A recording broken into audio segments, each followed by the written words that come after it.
Now, we can only hope to manage successfully one person. And you know who that person is? It's ourselves. That's right. Tough enough trying to manage somebody else, but want to be able to manage ourselves as best as we can.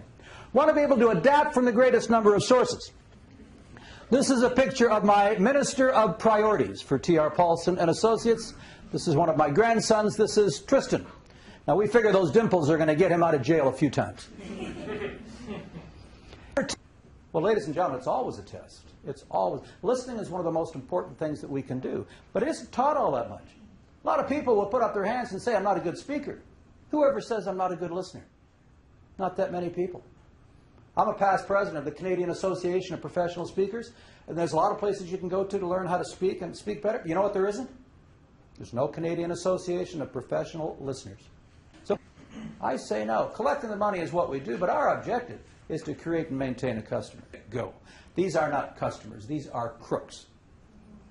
Now, somebody stops you on the street, pulls a gun, says, you know, your money or your life sort of thing, give them the money. I do not have a collection letter that you can send them that's going to get you your money back. A crook is a crook. Identify them. Make their life a financial nightmare. Don't let them become a hard target is what you want to do. You have to be competitive in this business of collections. Who is your competition? Arena, you're with Bank of Montreal. Your competition is who? Other banks. Other banks. Even Tangerine. Scotia, credit union. So, but what we tend to think, of course, is we tend to think of our competition as other people who do exactly the same type of business that we do. But if your business is collections, and that's what it is for you guys, any place your customer owes money is going to be your competition. To be on a first-name basis with them. Because in consumer collections, ladies and gentlemen, nice guys get paid last. There's a chapter in the first book I wrote on collections. It's titled Collecting from Relatives and Former Friends. Now, you would think if a relative or a friend owes you money, they also owe the bank or the finance company money, that they would pay you first. But do they? They pay you last. You know why they pay you last? Because they like you.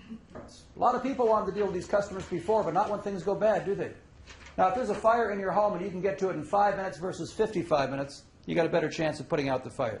Saving the assets, saving the customer. If you've got somebody who's 10 days past due versus 110 days past due, you know it's going to make a difference.